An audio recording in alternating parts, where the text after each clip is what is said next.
Hello everyone.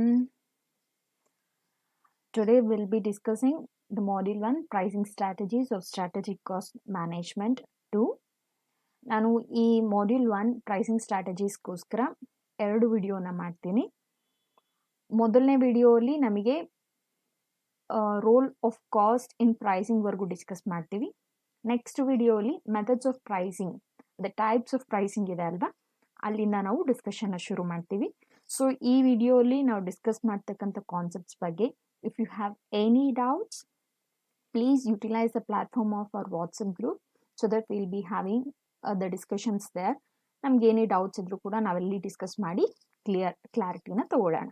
Fine, ನಾವು we shall start the discussion with the module 1 pricing strategies. First ನಾವು pricing ಸ್ಟ್ರಾಟಜೀಸ್ನ ಅರ್ಥ ಮಾಡ್ಕೊಳ್ಳೋಕ್ಕೂ ಮುಂಚೆ we have to understand the term price. So ಏನು price ಅಂತ ಹೇಳಿದಾಗ ಯಾವುದೇ ಒಂದು product, for any product or service, if we are defining the value of it in terms of monetary, then ಅದನ್ನು ನಾವು ಪ್ರೈಸ್ ಅಂತ ಹೇಳಿ ಕರಿತೀವಿ. ಯಾವುದೇ ಒಂದು ವಸ್ತು ಅಥವಾ ಸೇವೆ ಅದನ್ನು ನಾವು ಮಾನಿಟರಿ ಟರ್ಮ್ಸ್ ಅಲ್ಲಿ ವ್ಯಾಲ್ಯೂ ಮಾಡ್ತಾ ಇದ್ದೀವಿ ಅಂತ ಹೇಳಿದಾಗ ಅದನ್ನು ನಾವು ಪ್ರೈಸ್ ಅಂತ ಹೇಳಿತೀವಿ. ಇದು it is a function which determines the monetary value ಅನ್ನೋದನ್ನು ನಾವು ಅರ್ಥ ಮಾಡ್ಕೊಳ್ಬೇಕಾಗಿರುತ್ತೆ. ಸೊ ಯಾಕೆ ಬೇಕು, why we are suppose to determine the value in monetary terms ಅಂತ ಹೇಳಿದಾಗ, ಒಂದು ಪ್ರಾಡಕ್ಟ್ ಅಂದರೆ it undergoes many process from a raw material till the finish goods. ಅದು ಸುಮಾರು ಪ್ರೋಸೆಸ್ನ ಒಳಗಾಗ್ತಕ್ಕಂಥದ್ದನ್ನು ನಾವು ಗಮನಿಸ್ತೀವಿ. ಸೊ ಈ ಎಲ್ಲ ಪ್ರೋಸೆಸ್ಸು, ಕ್ವಾಲಿಟೀಸ್, ಕ್ವಾಂಟಿಟೀಸ್, ಅದರ ಒಂದು ನೇಚರ್ ಆಗಿರ್ಬೋದು, ಅದನ್ನು ತಯಾರಿ ಮಾಡಲಿಕ್ಕೆ ಯೂಸ್ ಮಾಡ್ತಕ್ಕಂಥ ಲೇಬರು ಮತ್ತು ಇವೆಲ್ಲ ಒಂದು ವರ್ಕು ಕೂಡ ನಾವು ಡಿಫೈನ್ ಮಾಡಲೇಬೇಕಾಗಿರುತ್ತೆ ವ್ಯಾಲ್ಯೂ. ಸೊ ಆ ಒಂದು ಪ್ರೊಸೆಸ್, ಆ ಒಂದು ಪ್ರಕ್ರಿಯೆಗೋಸ್ಕರ ಎಫೆಕ್ಟಿವ್ ಆಗಿ ಡಿಸೈನ್ ಮಾಡೋದಕ್ಕೋಸ್ಕರ ನಾವು ಪ್ರೈಸ್ ಅನ್ನೋದನ್ನು ಇಲ್ಲಿ ಖಂಡಿತ ಗಮನಿಸ್ತೀವಿ. ಸೊ ಆ್ಯಂಡ್ ಮಾರ್ಕೆಟಲ್ಲಿ ಈ ಒಂದು ವಸ್ತು ಇಂತಿಷ್ಟು ಬೆಲೆಗೆ ಹೋಗಬೇಕು ಅಂತ ಹೇಳಿದಾಗ ನಾವು ಇದನ್ನೆಲ್ಲ ಕನ್ಸಿಡರ್ ಮಾಡಿ ಪ್ರೈಸ್ನ ಫಿಕ್ಸ್ ಮಾಡಲೇಬೇಕಾಗ್ತಾ ಇರುತ್ತೆ. ಸೊ ಇಲ್ಲಿ ಮಾರ್ಕೆಟಿಂಗ್ ಮ್ಯಾನೇಜರ್ ಯಾರು ಇರ್ತಾರೆ, the person plays a vital role in deciding the price for a product before it enters to the market. ಮಾರ್ಕೆಟ್ಗೆ ಎಂಟರ್ ಆಗೋಕ್ಕೂ ಮುಂಚೆ ಈ ಒಂದು ವಸ್ತುವಿಗೆ ಎಷ್ಟು ಬೆಲೆನ ನಿಗದಿಪಡಿಸಬೇಕಾಗಿರುತ್ತೆ ಅನ್ನೋದು ಮಾರ್ಕೆಟಿಂಗ್ ಮ್ಯಾನೇಜರ್ ಆಯಾ ಮ್ಯಾನೇಜ್ಮೆಂಟ್ ಅಥವಾ ಆಯಾ ಕಂಪ್ನಿಯವ್ರ ಜೊತೆ ಡಿಸ್ಕಸ್ ಮಾಡಿ will make a decision, right. So cost accountant ಇಲ್ಲಿ ತುಂಬ, ಮಾರ್ಕೆಟಿಂಗ್ ಮ್ಯಾನೇಜರ್ ಜೊತೆ ಕಾಸ್ಟ್ ಅಕೌಂಟೆಂಟ್ ಕೂಡ ತುಂಬ ವೈಟಲ್ ರೋಲ್ನ ಪ್ಲೇ ಮಾಡ್ತಾರೆ. ಯಾಕಂದರೆ ಪ್ರಾಫಿಟ್ ಅರೈಸ್ ಆಗ್ಬೇಕು. ನಾನು ಪ್ರೈಸ್ ಫಿಕ್ಸ್ ಮಾಡ್ತಾ ಇದ್ದೀನಿ ಅಂತ ಹೇಳಿದ್ರೆ ಜಸ್ಟ್ ಆ ಒಂದು ಪ್ರಾಡಕ್ಟ್ ಆಯಿತು, ಪ್ರೈಸ್ ಆಯಿತು, ನನಗೆ ಲಾಭ ಬಂದರೆ ಏನು, ನಷ್ಟ ಬಂದರೆ ಏನು, ನೋ, ಆ ರೀತಿ ನಾವು ಯೋಚನೆ ಮಾಡೋಕ್ಕಾಗಲ್ಲ. ಖಂಡಿತ ಅದು ಪ್ರಾಫಿಟ್ ಅರೈಸ್ ಪ್ರಾಫಿಟ್ ಗಳಿಸ್ತಕ್ಕಂಥ ಒಂದು ಅಂಶ ಆಗಿರಬೇಕಾಗಿರುತ್ತೆ. ಯಾಕಂದರೆ ಒಂದು ವಸ್ತು ಅಂದರೆ ಆ ವಸ್ತುದೇ ಸಬ್ಸ್ಟಿಟ್ಯೂಟ್ಸ್ ಎಷ್ಟೋ ಇರುತ್ತೆ, ಆ ವಸ್ತುಗೇನೆ ಆಲ್ಟರ್ನೇಟಿವ್ಸ್ ಎಷ್ಟೋ ಇರುತ್ತೆ. ಇನ್ನು ಸಂಸ್ಥೆ, ದಟ್ ಈಸ್ ಕಂಪನಿ ಅಂತ ಹೇಳಿದಾಗ ಆ ಕಂಪನಿಗೆ ಕಾಂಪಿಟೇಷನ್ ಇರ್ತಕ್ಕಂಥ ಹಲವಾರು ಕಂಪನೀಸ್ ಇರುತ್ತೆ. So in all these alternatives ನಮ್ಮ ಪ್ರಾಡಕ್ಟ್, ನಮ್ಮ ಕಂಪನಿಯ ಪ್ರಾಡಕ್ಟ್ ಬೆಸ್ಟ್ ಅಂತ ಹೇಳಿ ಪ್ರೂವ್ ಮಾಡ್ಕೊಳ್ತಾ ನಮಗೆ ಪ್ರಾಫಿಟ್ನ ತರಿಸ್ಬೇಕು ಅಂತ ಹೇಳಿದ್ರೆ ಎಲ್ಲ ಸಿಚುವೇಶನ್ಸ್ನ ಬೆಟರಾಗಿ ಅನಲೈಸ್ ಮಾಡಿ ಪ್ರೈಸ್ನ ಫಿಕ್ಸ್ ಮಾಡಬೇಕು ಅಂತ ಹೇಳಿದ್ರೆ ಕಾಸ್ಟ್ ಅಕೌಂಟೆಂಟ್ ತುಂಬ ಒಳ್ಳೆ ರೋಲ್ನ ಅಥವಾ ಇಂಪಾರ್ಟೆಂಟ್ ಪ್ರಾಮಿನೆನ್ಸ್ ರೋಲ್ನ ಪ್ಲೇ ಮಾಡ್ತಾರೆ ಅನ್ನೋದ್ರಲ್ಲಿ ಯಾವುದೇ ಡೌಟ್ ಇರಲ್ಲ. ಸೊ ಒಂದು ವೇಳೆ ನಾವೇನಾದರೂ ಈ ಪ್ರಾಫಿಟ್ ಪ್ಲಾನಿಂಗ್ ಎಕ್ಸಸೈಸ್ನ ಎಫೆಕ್ಟಿವ್ ಆಗಿ ಮಾಡಲಿಲ್ಲ, ಆಲ್ಟರ್ನೇಟಿವ್ಸ್ನ ಸರಿಯಾಗಿ ಸರ್ಚ್ ಮಾಡಿಲ್ಲ, ಎಫರ್ಟ್ ಕೊಟ್ಟಿಲ್ಲ ಇಲ್ಲಿ ಅಂತ ಹೇಳಿದ್ರೆ ಖಂಡಿತ ನಮಗೆ ಪ್ರಾಫಿಟ್ನ ಮಿಸ್ ಮಾಡ್ಕೊಳ್ಳೋದಲ್ಲ, ಕಂಪನಿಯ ನೇಮ್ ಫೇಮ್ನೇ, ಕಂಪನಿಯ ಅಸ್ತಿತ್ವನೇ ನಾವು ಕಳ್ಕೊಳ್ತಕ್ಕಂಥ ಒಂದು ಸಿಚುವೇಶನ್ಸ್ ಬರುತ್ತೆ. ಸೊ ಆ ಕಾರಣಕ್ಕೆ ನಾವು ಯಾವುದೇ ಒಂದು ರಾಂಗ್ ಡಿಸಿಷನ್ಸ್ನ ತಗೊಂಡ್ರೆ ಅದು ನಮ್ಮ ಕಂಪನಿಯ ಭವಿಷ್ಯದ ಮೇಲೆ ಒಂದು ಕೆಟ್ಟ ಪರಿಣಾಮ ಅನ್ನೋದು ತೋರಿಸ್ತಾ ಇರುತ್ತೆ. So we should make wise decisions while fixing the price for a product nor a service, right. So ಈ ಒಂದು ಪ್ರೈಸ್ ಅಂತ ಹೇಳಿದಾಗ ಏನು ಕಂಪನಿಯ ಬೇಸಿಕ್ ಗೋಲ್ಸ್ ಇರುತ್ತೆ, ಲೈಕ್ ಪ್ರಾಫಿಟ್ನ ಗಳಿಸ್ತಕ್ಕಂಥದ್ದು, ಲಾಂಗ್ ಟರ್ಮ್ಸಲ್ಲಿ ಮಾರ್ಕೆಟಲ್ಲಿ ಸಸ್ಟೈನ್ ಆಗ್ತಕ್ಕಂಥದ್ದು, ಕಾಂಪಿಟೇಟರ್ಸ್ಗೆ ಎಫೆಕ್ಟಿವ್ ಕಾಂಪಿಟೇಷನ್ನ ಕೊಡ್ತಕ್ಕಂಥದ್ದು, ಇಂಥ ಬೇಸಿಕ್ ಗೋಲ್ಸ್ ಏನಿರುತ್ತೆ ಆ ಬೇಸಿಕ್ ಗೋಲ್ಸ್ನ ಫುಲ್ಫಿಲ್ ಮಾಡೋದ್ರಲ್ಲಿ ಪ್ರೈಸಿಂಗ್ ಸ್ಟ್ರಾಟಜಿ ಅನ್ನೋದು ನಮಗೆ ತುಂಬ ಸಹಾಯ ಮಾಡುತ್ತೆ ಅನ್ನೋದನ್ನು ನಾವಿಲ್ಲಿ ಅರ್ಥ ಮಾಡ್ಕೊಳ್ಬೇಕಾಗಿರುತ್ತೆ. ಸೊ ಇಂಥ ಈ ಒಂದು ಪ್ರೈಸ್ ಡಿಸಿಷನ್ ಅಥವಾ ಪ್ರೈಸ್ನ ನಾನೊಂದು ಪ್ರಾಡಕ್ಟ್ಗೆ ಫಿಕ್ಸ್ ಮಾಡಬೇಕು ಅಂತ ಹೇಳಿದಾಗ ಯಾವೆಲ್ಲ ಫ್ಯಾಕ್ಟರ್ಸ್ ಇನ್ಫ್ಲುಯೆನ್ಸ್ ಮಾಡುತ್ತೆ ಅಂತ ನಾವು ಗಮನಿಸೋದಾದರೆ, the pricing factors or the pricing decision will be having the influence both by both internal and external factors. both internal factors ಏನಿರುತ್ತೆ ಲೈಕ್ ರಾ ಮೆಟೀರಿಯಲ್ಸ್ ತರ್ತಕ್ಕಂಥದ್ದು, ಕ್ವಾಲಿಟಿ ಆಫ್ ರಾ ಮೆಟೀರಿಯಲ್, ಅಥವಾ ಎಷ್ಟು ಗಂಟೆಯಲ್ಲಿ ಅದನ್ನ finish goods ಆಗಿ convert ಮಾಡಲಿಕ್ಕೆ ಹೊರಟಿದ್ದಾರೆ, ಅಥವಾ ಮ್ಯಾನೇಜ್ಮೆಂಟ್ ಯಾವ ರೀತಿಯಾಗಿರ್ತಕ್ಕಂಥ ಮ್ಯಾನುಫ್ಯಾಕ್ಚರಿಂಗ್ ಫಂಕ್ಷನ್ಸ್ನ ತಗೊಳ್ತಾ ಇದೆ, ಅವರ ಅಡ್ವರ್ಟೈಸ್ಮೆಂಟ್ಸ್ನ ಅಥವಾ ಪ್ರಮೋಷನಲ್ ಆಕ್ಟಿವಿಟೀಸ್ಗೆ ಎಷ್ಟು ಸಮಯ ಕೊಡ್ಬೇಕು ಅನ್ಕೊಂಡಿದ್ದಾರೆ. ಇಂಥ ಕೆಲವೊಂದು ಇಂಟರ್ನಲ್ ಫ್ಯಾಕ್ಟರ್ಸ್ ಇರುತ್ತಲ್ಲ, ಅವು ಇನ್ಫ್ಲೂಯೆನ್ಸ್ ಮಾಡುತ್ತೆ. ಮತ್ತು ಎಕ್ಸ್ಟರ್ನಲ್ ಫ್ಯಾಕ್ಟರ್ಸ್ ಅಂದರೆ ಕಾಂಪಿಟೇಷನ್, ನಮ್ಮ ಪ್ರಾಡಕ್ಟ್ಗೆ ಆಲ್ಟರ್ನೇಟಿವ್ಸ್ ಏನಿದೆ, ಇಂಥವೇನಿದೆ, ಈ ಬೋತ್ ಇಂಟರ್ನಲ್ಸ್ ಮತ್ತು ಎಕ್ಸ್ಟರ್ನಲ್ ಫ್ಯಾಕ್ಟರ್ಸ್ ನಮ್ಮ ಈ ಒಂದು ಪ್ರೈಸಿಂಗ್ ಡೆಸಿಷನ್ಸ್ನ ಇನ್ಫ್ಲೂಯೆನ್ಸ್ ಮಾಡುತ್ತೆ. ಸೊ ಇದನ್ನು ನಾವು ಒಂದು ಸ್ವಲ್ಪ ಪ್ರೋಟೋಕಾಲಸ್ ಡೆಪ್ತ್ ಆಗಿ ಅಬ್ಸರ್ವ್ ಮಾಡೋದಾದರೆ ಅಥವಾ ತಿಳ್ಕೊಳ್ಳೋದಾದರೆ, cost data of the product which may be actual replacement standard or any other cost basic. ಅಂದರೆ ಈ ಪ್ರಾಡಕ್ಟ್ ಆ್ಯಕ್ಚುಯಲ್ ಕಾಸ್ಟ್ ಏನಿರ್ಬೋದು, ಅಥವಾ ಪ್ರಾಡಕ್ಟ್ನ ನಾವು ರೀಪ್ಲೇಸ್ ಮಾಡ್ತಾ ಇದ್ವಿ ಅಂದರೆ ಕೆಲವೊಂದು ಪ್ರಾಡಕ್ಟ್ಸ್ನ ನಾವು ರೀಡಿಸೈನ್ ಮಾಡ್ತಾ ಇರ್ತೀವಿ, ಅಬ್ಸರ್ವ್ ಮಾಡಿರ್ತೀರ ಅಂಥದ್ದು, ಅಥವಾ ಬೇರೆ ಇನ್ನೂ ಏನಾದರೂ ಕಾಸ್ಟ್ ಇದೆಯಾ, ಅದೆಲ್ಲವೂ ಕೂಡ ನಮ್ಮ ಪ್ರೈಸಿಂಗ್ ಡಿಸಿಷನ್ಸಲ್ಲಿ ಇನ್ಫ್ಲೂಯೆನ್ಸ್ ಮಾಡ್ತಕ್ಕಂಥದ್ದನ್ನು ನಾವು ಅಬ್ಸರ್ವ್ ಮಾಡಬಹುದು. ಹೌದು, ನಂತರ ಫರ್ಮ್ ಪ್ರಾಫಿಟ್ಟು ಮತ್ತು ಬೇರೆ ಬೇರೆ ಆಬ್ಜೆಕ್ಟಿವ್ಸ್, ಫರ್ಮ್ಸ್ನ ಬೇರೆ ಬೇರೆ ಆಬ್ಜೆಕ್ಟಿವ್ಸ್ ಏನಾಗಿರುತ್ತೆ ಅವೆಲ್ಲವೂ ಕೂಡ ಪ್ರೈಸಿಂಗ್ ಡಿಸಿಷನ್ಸಲ್ಲಿ ಇನ್ಫ್ಲೂಯೆನ್ಸ್ನ ತೋರಿಸೋದು ನಾವು ಗಮನಿಸ್ತೀವಿ. ಸೊ ಫರ್ಮ್ಸ್ ಪ್ರಾಫಿಟ್ ಸರಿ, ಅದರ್ ಆಬ್ಜೆಕ್ಟಿವ್ಸ್ ಎಂಥವು ಅಂತ ಹೇಳಿದಾಗ ಅವರು ಮಾರ್ಕೆಟಲ್ಲಿ ಲಾಂಗರ್ ರನ್ ಸ್ಟೇ ಆಗ್ತಕ್ಕಂಥದ್ದಾಗಿರ್ಬೋದು, ಎಫೆಕ್ಟಿವ್ ಕಾಂಪಿಟೇಷನ್ನ ಕೊಡ್ತಕ್ಕಂಥದ್ದಾಗಿರ್ಬೋದು, ಕಂಪ್ನಿಯ ಡೈವರ್ಸಿಫಿಕೇಷನ್ ಮತ್ತು ಎಕ್ಸ್ಪ್ಯಾನ್ಷನ್ ಆಗಿರಬಹುದು. ಇಂಥ ಎಲ್ಲ ಹಲವಾರು ಆಬ್ಜೆಕ್ಟಿವ್ಸ್ ಕೂಡ ನಮ್ಮ ಈ ಪ್ರೈಸಿಂಗ್ ಡಿಸಿಷನ್ಸಲ್ಲಿ ಅಥವಾ ಅವರು ಬ್ರೇಕ್ ಈವನ್ ಪಾಯಿಂಟ್ನ ಬೇಗನೆ ಅಚೀವ್ ಮಾಡಬೇಕು ಅಂತ ಹೇಳಿ ಅಂದ್ಕೊಂಡಿರಬಹುದು. ಸೊ ಇಂಥ ಎಲ್ಲ ಫ್ಯಾಕ್ಟರ್ಸು ಕೂಡ ಪ್ರೈಸಿಂಗ್ ಡಿಸಿಷನ್ಸ್ನ ಇನ್ಫ್ಲೂಯೆನ್ಸ್ ಮಾಡ್ತಕ್ಕಂಥದ್ದನ್ನು ನಾವು ಅಬ್ಸರ್ವ್ ಮಾಡ್ತೀವಿ. ಮತ್ತು demand for the product or service, its elasticity, ಅಂದರೆ ಎಷ್ಟು ಸಮಯ ಆ ಒಂದು ಪ್ರಾಡಕ್ಟ್ ಮತ್ತು ಆ ಒಂದು ಸರ್ವಿಸ್ನ ಡಿಮ್ಯಾಂಡ್ ಇರುತ್ತೆ ಅನ್ನೋದು ಕೂಡ ಪ್ರೈಸಿಂಗ್ ಡೆಸಿಷನ್ಸ್ನ ಒಟ್ಟು ಕಾಲೇಜ್ ಇನ್ಫ್ಲೂಯೆನ್ಸ್ ಮಾಡ್ತಕ್ಕಂಥದ್ದನ್ನು ನಾವು ಅಬ್ಸರ್ವ್ ಮಾಡ್ತೀವಿ. ಪರ್ಟಿಕ್ಯುಲರಿ ಲಕ್ಸುರಿಯಸ್ ಗೂಡ್ಸ್ ಅಂತ ಹೇಳಿದಾಗ demand might be not so high are the product availability will be very low. And U C demand ಕಡಿಮೆ ಇದೆ, ಪ್ರಾಡಕ್ಟ್ ಅವೈಲಬಿಲಿಟಿ ಕಡಿಮೆ ಇದೆ, ಪ್ರೈಸ್ ಜಾಸ್ತಿ ಇರುತ್ತೆ. ಬಟ್ ಬೇಸಿಕ್ ಗೂಡ್ಸ್ನ ನಾವು ನೋಡಿದ್ದೀವಿ ಅಂತ ಹೇಳಿದಾಗ ಸಪ್ಲೈಸ್ ಜಾಸ್ತಿ ಇರುತ್ತೆ, ಡಿಮ್ಯಾಂಡ್ ಜಾಸ್ತಿ ಇರುತ್ತೆ, ಈಗೇನು ಪ್ರೈಸ್ ಒಂದು ಸ್ವಲ್ಪ ರೀಸನಬಲ್ ಆಗಿರ್ತಕ್ಕಂಥದ್ದನ್ನು ಕೂಡ ನಾವು ಗಮನಿಸ್ತೀವಿ. Yes or no, right? So ಇಲ್ಲಿ ಡಿಮ್ಯಾಂಡ್ ಫ್ಯಾಕ್ಟರ್ ವೈಸ್ ಇನ್ವರ್ಸ್ ಆಗ್ತಕ್ಕಂಥದ್ದನ್ನು ಮತ್ತು ಸ್ಟ್ರೈಟ್ ಆಗಿರ್ತಕ್ಕಂಥದ್ದನ್ನು ಕೂಡ ನಾವು ಗಮನಿಸ್ತಾ ಇರ್ತೀವಿ ಫಾರ್ ಸರ್ಟೈನ್ ಪ್ರಾಡಕ್ಟ್ಸ್. ಇದು ಎಲ್ಲ ಪ್ರಾಡಕ್ಟ್ಸಲ್ಲೂ ಹೀಗೆ ಇರುತ್ತೆ ಅಂತ ನಾವು ಹೇಳಲಿಕ್ಕೆ ಸಾಧ್ಯ ಆಗಲ್ಲ. ಒಂದು ವಸ್ತು ಎಷ್ಟು ಸಮಯ ಅದರ ಡಿಮ್ಯಾಂಡ್ ಇರುತ್ತೆ ಅನ್ನೋದನ್ನು ನಾವು ಅದರ ಬೇಸಿಸ್ ಮೇಲೆ ಪ್ರೈಸ್ ಅನ್ನೋದು ಫಿಕ್ಸ್ ಆಗುತ್ತೆ. ಫಾರ್ ಎಕ್ಸಾಂಪಲ್ ಆನಿಯನ್ಸ್ನ ನಾವು ಅಬ್ಸರ್ವ್ ಮಾಡಿದ್ದೀವಿ ಅಂತ ಹೇಳಿದ್ರೆ ಲಾಸ್ಟ್ ಒಂದು 2 ಇಯರ್ಸಿಂದ ಪ್ರತಿ ವರ್ಷ ಆನಿಯನ್ ಪ್ರೈಸ್ ಶೂಟಪ್ ಆಗ್ತಕ್ಕಂಥದ್ದನ್ನು ನೀವು ನೋಡ್ತೀರ.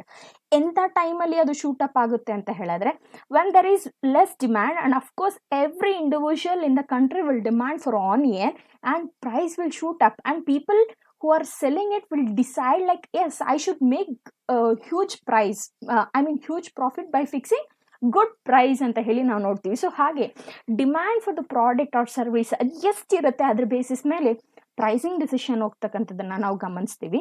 ಮತ್ತು ನೆಕ್ಸ್ಟ್ ಪಾಯಿಂಟ್ನ ನಾವು ನೋಡೋದಾದರೆ nature of products and its life expectancy. And yes, longer durable products will be charged high and some FMGC products or vegetables ಇಂಥವೆಲ್ಲವೂ ಕೂಡ ಕಡಿಮೆ ಲೈಫ್ ಇದ್ರೂ ಕೂಡ ನೀಡ್ ಜಾಸ್ತಿ ಇರುತ್ತೆ. ಸೊ ಅವಾಗೂ ಕೂಡ ಪ್ರೈಸ್ ಜಾಸ್ತಿ ಆಗ್ತಕ್ಕಂಥದ್ದನ್ನು ನಾವು ಗಮನಿಸ್ತಾ ಇರ್ತೀವಿ. ಸೊ ಒಂದೊಂದು ಕಡೆ ಒಂದೊಂದು ರೀತಿಯಾಗಿರ್ತಕ್ಕಂಥ ರಿಲೇಷನ್ನ ನಾವು ಗಮನಿಸ್ತೀವಿ. ವಾಟ್ ಎವರ್ ಲೈಫ್ ಎಕ್ಸ್ಪೆಕ್ಟೆನ್ಸಿ ಏನಿರುತ್ತೆ ಪ್ರಾಡಕ್ಟ್ದು ಅದ್ರ ಬೇಸಿಸ್ ಮೇಲೂ ಕೂಡ ಪ್ರೈಸಿಂಗ್ ಡೆಸಿಷನ್ ಅಥವಾ life expectancy of a product influences pricing decision ಅನ್ನೋದನ್ನು ನಾವಿಲ್ಲಿ ಅರ್ಥ ಮಾಡ್ಕೊಳ್ಬೇಕಾಗಿರತ್ತೆ. ಮತ್ತು ಪ್ರೈಸಿಂಗ್ ಡೆಸಿಷನ್ ಲಾಂಗ್ ರನ್ನ ಅಥವಾ ಶಾರ್ಟ್ ರನ್ನ ಅನ್ನೋದ್ರ ಬೇಸಿಸ್ ಮೇಲೂ ಕೂಡ ನಾವು ಪ್ರೈಸಿಂಗ್ ಫ್ಯಾಕ್ಟರ್ಸ್ನ ಗಮನಿಸ್ತೀವಿ. ಕೆಲವೊಂದು ಕಂಪನೀಸ್ ಕೆಲವೊಂದು ಪ್ರಾಡಕ್ಟ್ಸ್ನ ಟ್ರಯಲ್ ರನ್ಗೆ ರಿಲೀಸ್ ಮಾಡ್ತಾರೆ. ಆ trial run will be shorter period, right? So ಆ ಶಾರ್ಟರ್ ಪೀರಿಯಡ್ಗೋಸ್ಕರ ಅವರು ಆ ಪ್ರಾಡಕ್ಟ್ನ ರಿಲೀಸ್ ಮಾಡ್ತಾ ಇರೋ ಒಂದು ಕಾರಣ ಪ್ರೈಸನ್ನು ಒಂದು ಸ್ವಲ್ಪ ಅಲ್ಲಿ ನಾವು ಅವರ ಪ್ರೈಸ್ ಫಿಕ್ಸೇಷನ್ನ ಪ್ರೈಸಿಂಗ್ ಡಿಸಿಷನ್ ಏನಿರುತ್ತೆ ಅದ್ರ ಮೇಲೆ ಇನ್ಫ್ಲೂಯೆನ್ಸ್ನ ನಾವು ಗಮನಿಸ್ಬೋದು. Because the product is for short run, or I can say it is on trial basis. That is the reason it is influencing the decision of pricing. The same way, a product ಏನಾದರೂ longer run, yes it has to last for many decades ಅನ್ನೋ ರೀತಿಯಲ್ಲಾದರೆ again ಪ್ರೈಸಿಂಗಲ್ಲಿ they will make a note. ಅಂದರೆ ಇಲ್ಲಿ short run of the short term ಆಗಿರ್ಬೋದು ಮತ್ತು long term ಆಗಿರ್ಬೋದು, ಈ ಎರಡು ಸಿಚುಯೇಷನ್ಸ್ ಕೂಡ ಪ್ರೈಸಿಂಗ್ ಮೇಲೆ ಇನ್ಫ್ಲೂಯೆನ್ಸ್ ತೋರಿಸ್ತಕ್ಕಂಥದ್ದನ್ನು ನಾವು ಗಮನಿಸ್ತೀವಿ. ಮತ್ತು ನೆಕ್ಸ್ಟ್ ಪಾಯಿಂಟ್ನ ನಾವು ಅಬ್ಸರ್ವ್ ಮಾಡೋದಾದರೆ, ನಮ್ಮ ಪ್ರಾಡಕ್ಟ್ಗೆ ಯಾವ ರೀತಿಯಾಗಿರ್ತಕ್ಕಂಥ ಕಾಂಪಿಟೇಷನ್ ಇದೆ, ಪ್ರಾಡಕ್ಟ್ಸಲ್ಲಿ ಕಾಂಪಿಟೇಷನ್ ಇದೆಯಾ, ಕಂಪನಿ ನಮ್ಮದೇ ಅಂತ ಆಗಿರ್ತಕ್ಕಂಥ ಪ್ರಾಡಕ್ಟ್ನ ಇನ್ನೂ ಬೆಟರಾಗಿ ಡಿಸೈನ್ ಮಾಡ್ತಾ ಇದ್ದಾರೆ. For example I can say phone industry, mobile ಇಂಡಸ್ಟ್ರೀಸ್ನ ನೀವು ಗಮನಿಸಿ, we have lot many models of phones, yes or no? iPhone and Samsung are beating like anything, I'll say you, yes or no, right? So we have ನೋಡಿ, Samsung ಫೋನಲ್ಲಿ ಇರ್ತಕ್ಕಂಥ features ಐಫೋನಲ್ಲೂ ಇದೆ. So I can say substitutes. If I don't have one version of iPhone, instead of it I can go for Samsung. But ಇಲ್ಲಿ operating system ಅನ್ನೋದು vary ಆಗುತ್ತೆ, ಇಲ್ಲ ಅಂತ ಹೇಳಲ್ಲ. That is the reason I call it as close substitutes, right? So ಈ ರೀತಿ close substitute products competition ಇದೆಯಾ, ಮತ್ತು ಎಷ್ಟು ಜನ ಮಾರ್ಕೆಟಲ್ಲಿ ಸಪ್ಲೈ ಮಾಡೋರಿದ್ದಾರೆ, ಇವೆಲ್ಲ ಫ್ಯಾಕ್ಟರ್ಸು ಕೂಡ ಪ್ರೈಸಿಂಗ್ ಡಿಸಿಷನ್ಸ್ನ ನಾವು ಇನ್ಫ್ಲೂಯೆನ್ಸ್ ಮಾಡ್ತಕ್ಕಂಥದ್ದು ಅಬ್ಸರ್ವ್ ಮಾಡ್ಬೋದು. ನೋಡಿ, ಸಂತೆಗೆ ಹೋಗ್ತೀವಿ, ತರಕಾರಿ ಹಾಕಿರ್ತಾರೆ, ಒಬ್ಬರ ಹತ್ರ ಮಾತ್ರ ಬೆಳ್ಳುಳ್ಳಿ ಇದೆ ಅಂತ ಹೇಳಿದ್ರೆ he will shoot up the prices. ಅವ್ರಿಗೆ ಇಷ್ಟ ಬಂದಿದ್ದ ಪ್ರೈಸ್ನ ಹೇಳ್ತಾರೆ, ನಾವು ತಗೊಂಡ್ರೆ ತಗೋಬಹುದು, ಬಿಟ್ರೆ ಬಿಡಬಹುದು. ಅದೇ ಬೆಳ್ಳುಳ್ಳಿ ಅಲ್ಲಿ ಇರೋ 10 ಜನ ಹತ್ರ ಕೂಡ ಇದೆ, ಎಲ್ಲರೂ ಮಾರ್ತಿದ್ದಾರೆ ಅಂತ ಹೇಳಿದಾಗ ಅಷ್ಟೊಂದು ಜಾಸ್ತಿ ಪ್ರೈಸ್ ಹೇಳಲ್ಲ, ಯಾಕಂದ್ರೆ ತುಂಬಾ ಜನ ಸಪ್ಲೈಯರ್ಸ್ ಇದ್ದಾರೆ ಅಥವಾ ತುಂಬಾ ಜನ ಮಾರಾಟ ಮಾಡೋರು ಇದ್ದಾರೆ ಅಂತ ಹೇಳಿ ನಾವು ಅರ್ಥ ಮಾಡ್ಕೊಳ್ಬೇಕಾಗಿರುತ್ತೆ. This how. ಸೊ ಪ್ರಾಡಕ್ಟ್ಗೆ ಆಲ್ಟರ್ನೇಟಿವ್ಸ್ ಏನಿದೆ, ಆ ಪ್ರಾಡಕ್ಟ್ಸ್ನ ಇನ್ನು ಯಾರ್ಯಾರು ಮಾರಾಟ ಮಾಡ್ತಾ ಇದ್ದಾರೆ, ಈ ಫ್ಯಾಕ್ಟರ್ಸು ಕೂಡ ನಮ್ಮ ಪ್ರೈಸಿಂಗ್ ಅಂದರೆ ಪ್ರಾಡಕ್ಟ್ನ ಪ್ರೈಸಿಂಗ್ ಡೆಸಿಷನಲ್ಲಿ ಇನ್ಫ್ಲೂಯೆನ್ಸ್ ತೋರಿಸ್ತಕ್ಕಂಥದ್ದನ್ನು ನಾವು ಅಬ್ಸರ್ವ್ ಮಾಡಬಹುದು. ಮತ್ತು ಅದೇ ರೀತಿ economic environment of the country ಮತ್ತು political environment of the country or economic, I mean to call as climates of things will definitely influence or show its vital role in the decisions of pricing ಅನ್ನೋದನ್ನು ನಾವು ಅರ್ಥ ಮಾಡ್ಕೊಳ್ಬೇಕಾಗಿರುತ್ತೆ. ಮತ್ತು ನಾವು ತಯಾರಿ ಮಾಡ್ತಾ ಇರ್ತಕ್ಕಂಥ ಒಂದು ವಸ್ತು ಯಾವ ಇಂಡಸ್ಟ್ರೀಸ್ಗೆ ಸೂಟ್ ಆಗಬಹುದು, ಅದ್ರ ಬೇಸಿಸ್ ಮೇಲೂ ಕೂಡ what to call as pricing decision influence ಆಗ್ತಕ್ಕಂಥದ್ದನ್ನು ಗಮನಿಸ್ತೀವಿ.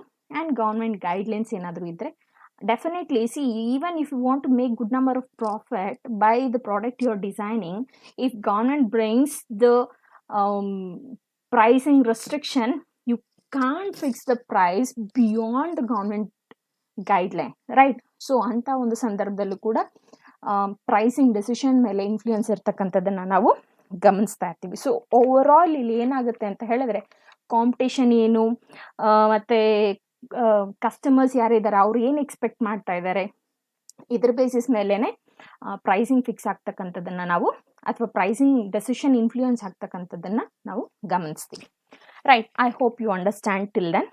ನಾವು we will be learning the next topic, that is economic theory of pricing. So first ನಾವು what is this economic theory of pricing ಅನ್ನೋದನ್ನು ಅರ್ಥ ಮಾಡ್ಕೊಳ್ಬೇಕಾಗಿರುತ್ತೆ. Probably it will be kind of recalling. So ಏನಿದು economic theory ಅಂತಂದಾಗ,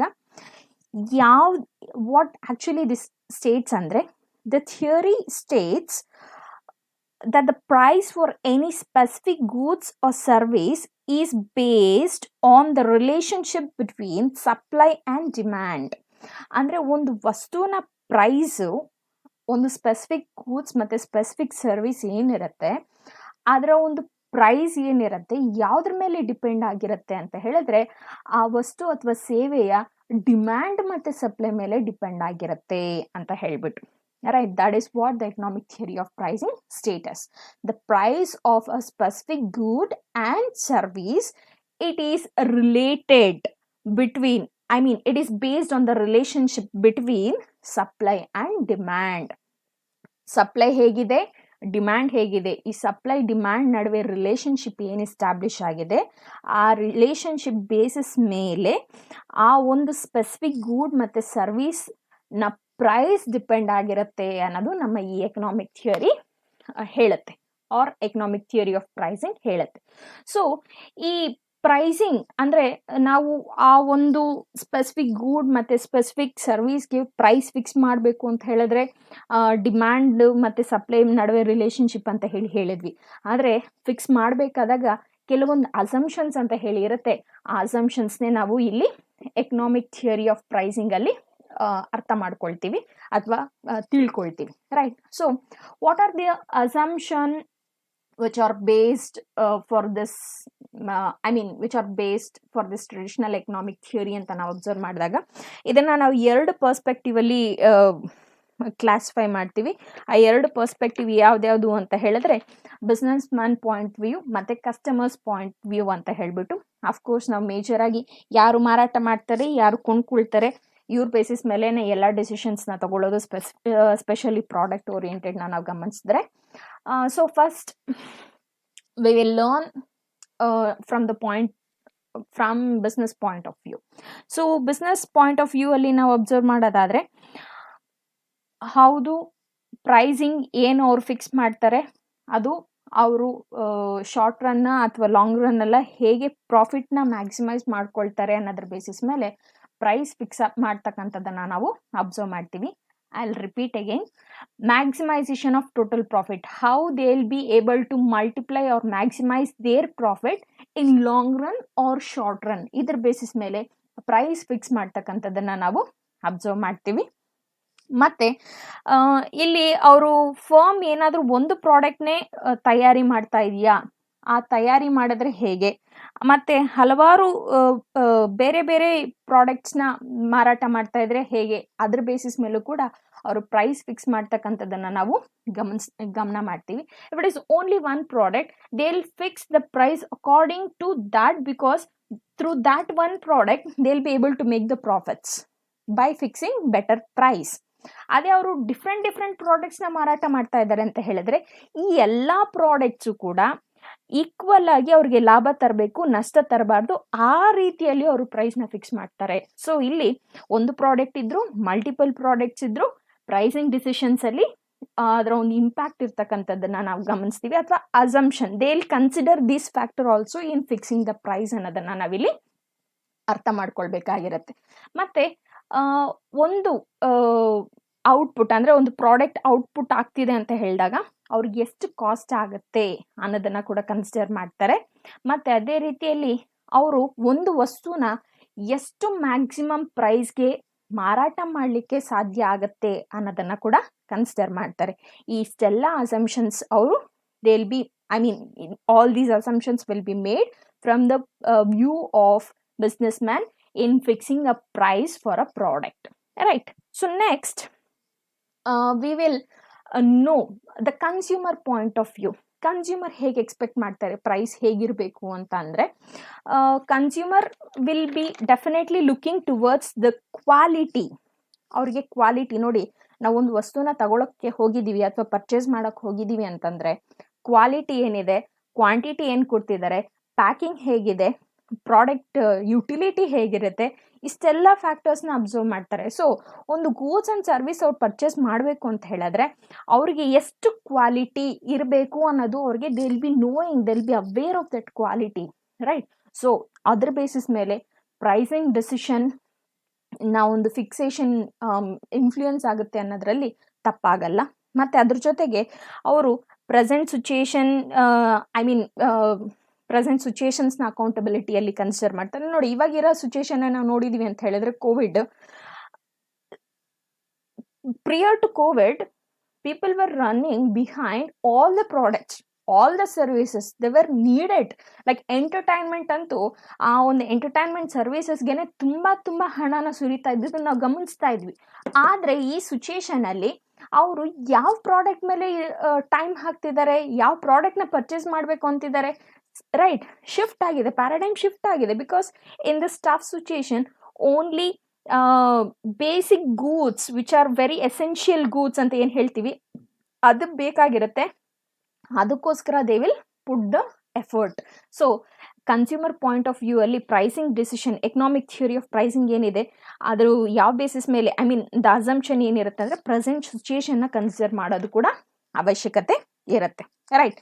ಮತ್ತೆ S, people, that is consumers, also think if I put my amount, will I get the satisfaction ಅನ್ನೋದನ್ನ observe ಮಾಡ್ತಾರೆ. ಅಂದರೆ ನಾನು ಒಂದು ವಸ್ತುನ ಪರ್ಚೇಸ್ ಮಾಡಿದ್ದೀನಿ ಅಂದರೆ ಆ ಪರ್ಚೇಸಿಂದ ನಂಗೆ ಫುಲ್ಲೆಸ್ಟ್ ಸ್ಯಾಟಿಸ್ಫ್ಯಾಕ್ಷನ್ ಸಿಗುತ್ತಾ ಇಲ್ವಾ ಅಂತ ಹೇಳಿ ಅಬ್ಸರ್ವ್ ಮಾಡ್ತಾರೆ. Of course if I am putting 10 rupees on a chocolate, if I eat it, if I don't find it is well, I feel the purchase of the chocolate was no use. Yes or no, right? So they also consider how the satisfaction of the purchase is. So ಈ ಎಲ್ಲ criterias, ಈ ಎಲ್ಲ activities ಮೇಲೆ ಖಂಡಿತ economic theory of pricing ಅನ್ನೋದು depend ಆಗುತ್ತೆ. ಅಂದರೆ ಈ ಎಲ್ಲ ಅಸಂಪ್ಷನ್ಸ್ನ ಕನ್ಸಿಡರ್ ಮಾಡ್ತಾರೆ. ಬಿಸ್ನೆಸ್ ಪಾಯಿಂಟ್ ಆಫ್ ವ್ಯೂ ಅಲ್ಲಿ ಬರ್ತಕ್ಕಂಥ ಅಸಂಪ್ಷನ್ಸು ಮತ್ತು ಕನ್ಸ್ಯೂಮರ್ ಪಾಯಿಂಟ್ ಆಫ್ ವ್ಯೂ ಅಲ್ಲಿ ಬರ್ತಕ್ಕಂಥ ಎಲ್ಲ ಅಸಂಪ್ಷನ್ಸ್ನ ಕನ್ಸಿಡರ್ ಮಾಡಿ ಪ್ರೈಸ್ ಫಿಕ್ಸೇಷನ್ ಅನ್ನೋದನ್ನು ನಾವು ಗಮನಿಸ್ತಾ ಇರ್ತೀವಿ, ರೈಟ್.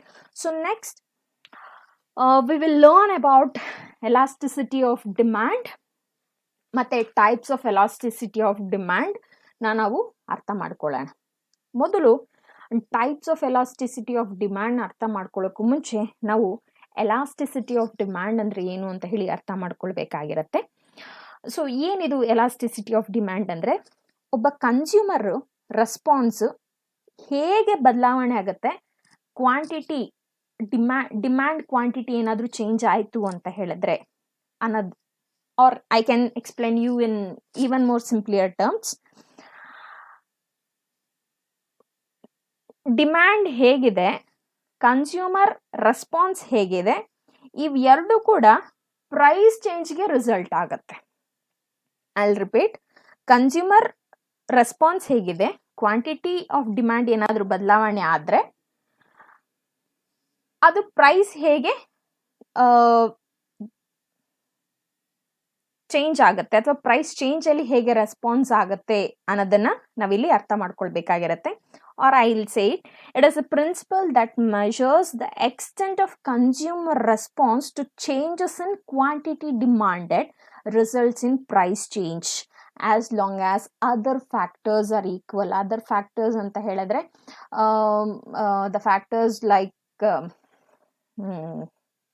ಬೇರೆ ಆಲ್ಟರ್ನೇಟಿವ್ಸ್ ಆಗಿರಬಹುದು, ಮತ್ತು ಬೇರೆ ಕಾಂಪಿಟೇಟರ್ಸ್ ಆಗಿರಬಹುದು, ಮತ್ತು ಎಕ್ಸ್ಟರ್ನಲ್ ಎಕನಾಮಿಕ್ ಫ್ಯಾಕ್ಟರ್ಸ್ ಆಗಿರಬಹುದು. ಇವೆಲ್ಲವೂ ಕೂಡ ಈಕ್ವಲ್ ಆಗಿದ್ದು ಒಂದು ಪ್ರಾಡಕ್ಟ್ನ ಡಿಮ್ಯಾಂಡ್ ವೇರಿ ಆಗ್ತಾ ಇದೆ, ಕನ್ಸ್ಯೂಮರ್ ಡಿಮ್ಯಾಂಡ್ ಮಾಡ್ತಕ್ಕಂಥದ್ದು ವೇರಿ ಆಗ್ತಾ ಇದೆ ಅಂದರೆ ಅದು ಪ್ರೈಸ್ ಚೇಂಜಲ್ಲೂ ಕೂಡ ವೇರಿ ಆಗುತ್ತೆ.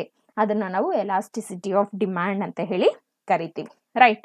I'll repeat again, consumer response to changes in quantity of demand ಅಂದರೆ ಕನ್ಸ್ಯೂಮರ್ ಹೇಗೆ ರೆಸ್ಪಾಂಡ್ ಮಾಡ್ತಾನೆ ಅದ್ರ ಬೇಸಿಸ್ ಮೇಲೆ ಕ್ವಾಂಟಿಟಿ ಆಫ್ ಡಿಮ್ಯಾಂಡ್ ಅನ್ನೋದು ವೇರಿ ಆಗುತ್ತೆ. ಈ ಎರಡು ಫ್ಯಾಕ್ಟರ್ಸ್ ಒಟ್ಟಿಗೆ ಪ್ರೈಸ್ ಚೇಂಜ್ ಮೇಲೆ, ಐ ಮೀನ್ ಪ್ರೈಸ್ ಚೇಂಜ್ ಆಗ್ತಕ್ಕಂಥದ್ದನ್ನು ನಾವು ಗಮನಿಸ್ತಾ ಇರ್ತೀವಿ, right. So types of elasticity of ಡಿಮ್ಯಾಂಡ್ನ ನಾವು ನೋಡಿದ್ದೀವಿ ಅಂತ ಹೇಳಿದ್ರೆ, ವಿ ಹ್ಯಾವ್ 3 types.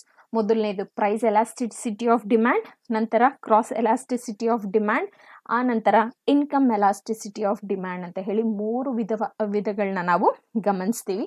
ಸೊ ಮೊದಲನೇದು will learn what is price elasticity of demand ಅಂತ ಹೇಳಿಬಿಟ್ಟು, it is degree to which the effective desire of something changes as its price changes. ಅಂದರೆ ಒಂದು ವಸ್ತುನ ಪ್ರೈಸ್ ಬದಲಾವಣೆ ಆಗಿದೆ ಅಂತ ಹೇಳಿದ್ರೆ ಅದರ ಒಂದು ಡಿಮ್ಯಾಂಡ್ ಬದಲಾವಣೆ ಆಗುತ್ತೆ ಅಲ್ವಾ, ಅದನ್ನ ತಗೊಳ್ಬೇಕು ಅಂದ್ಕೊಂಡಿರ್ತಕ್ಕಂಥ ಇಚ್ಛೆ ಬದಲಾವಣೆ ಆಗುತ್ತೆ ಅಲ್ವಾ, ಅದನ್ನು ನಾವು ಪ್ರೈಸ್ ಎಲಾಸ್ಟಿಸಿಟಿ ಆಫ್ ಡಿಮ್ಯಾಂಡ್ ಅಂತ ಹೇಳಿ ಕರಿತೀವಿ. ಫಾರ್ ಎಕ್ಸಾಂಪಲ್, ನಾನೊಂದು ಪೆನ್ನ ಪರ್ಚೇಸ್ ಮಾಡಬೇಕು ಅಂತ ಹೇಳಿ ಇಂಟ್ರೆಸ್ಟ್ ತೋರಿಸ್ತೀನಿ. ಆ ಪೆನ್ ತುಂಬ ಬ್ಯೂಟಿಫುಲ್ ಆಗಿರುತ್ತೆ, ನನ್ನ ಹತ್ರ ಇರಲೇಬೇಕು ಅಂತ ಹೇಳಿ ನನಗನ್ಸುತ್ತೆ. ಆದರೆ ಹೋಗಿ ಆ ಪೆನ್ ಪ್ರೈಸ್ನ ನಾನು ವಿಚಾರ ಮಾಡಿದಾಗ it will be something around 1500 rupees ಅಂತ ಹೇಳಿ ಅನ್ಕೊಳ್ಳೋಣ.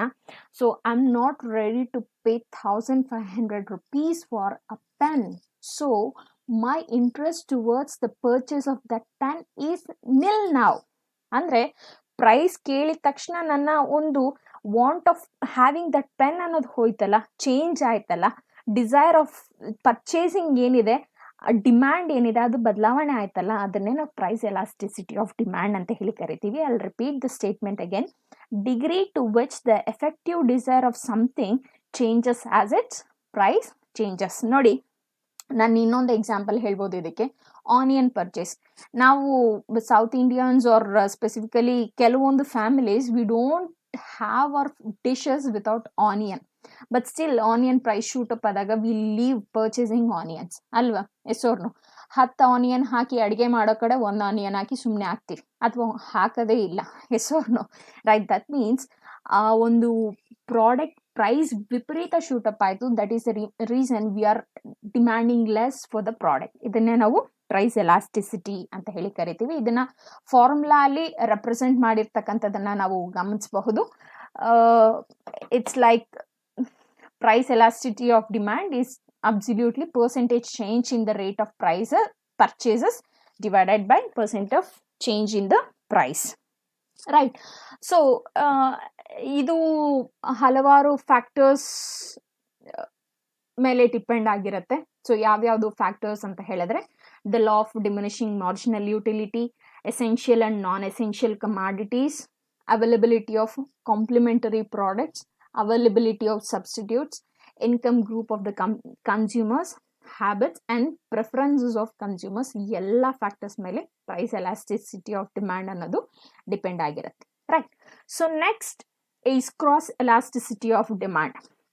ಏನಿದು ಕ್ರಾಸ್ ಎಲಾಸ್ಟಿಸಿಟಿ ಆಫ್ ಡಿಮ್ಯಾಂಡ್ ಅಂತ ಅಂದ್ರೆ, effect of a change in the price of one good on the demand for another good. ಅಂದ್ರೆ ಒಂದು ವಸ್ತು ಮೇಲೆ ಪ್ರೈಸ್ ಭಾರಿ ವಿಪರೀತ ಆಯ್ತು ಅಂತ ಹೇಳಿದ್ರೆ, ನಾವು ಅದಕ್ಕೆ ಸಂಬಂಧಪಟ್ಟಿರ್ತಕ್ಕಂಥ ಇನ್ನೊಂದು ವಸ್ತುನ ಡಿಮ್ಯಾಂಡ್ ಮಾಡೋದು ಕಡಿಮೆ ಮಾಡ್ತೀವಿ. ಇದೇ ಕ್ರಾಸ್ ಎಲಾಸ್ಟಿಸಿಟಿ ಆಫ್ ಡಿಮ್ಯಾಂಡ್ ಅಂತ ಹೇಳಿದ್ರೆ. For example,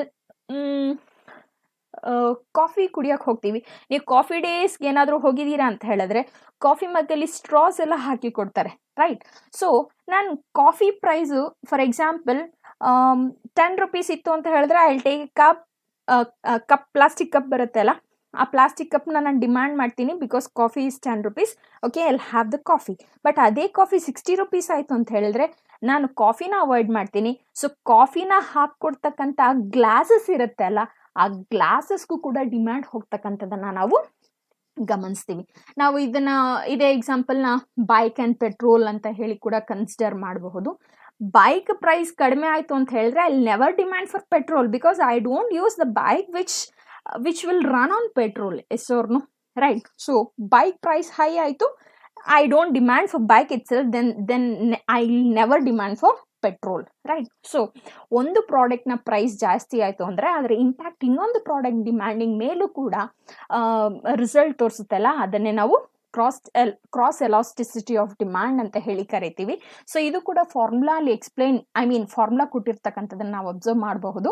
cross elasticity of demand is equal to percentage change in quantity of X demanded divided by percentage change in price of Y. ಅಂದ್ರೆ ಒಂದು ಪ್ರಾಡಕ್ಟ್ ನಾವೇನು ಡಿಮ್ಯಾಂಡ್ ಮಾಡಿರ್ತೀವಿ, ಅದರ ಕ್ವಾಂಟಿಟಿ ಅಥವಾ ಅದರ ಒಂದು ಪ್ರೈಸ್ ಏನು ಬದಲಾವಣೆ ಆಗುತ್ತೆ, ಅದು ಇನ್ನೊಂದು ಪ್ರಾಡಕ್ಟ್ ಒಂದು ಪ್ರೈಸ್ ಮೇಲೆ ಇಂಪ್ಯಾಕ್ಟ್ ತೋರಿಸ್ತಕ್ಕಂಥದ್ದನ್ನ ನಾವು ಗಮನಿಸ್ತೀವಿ.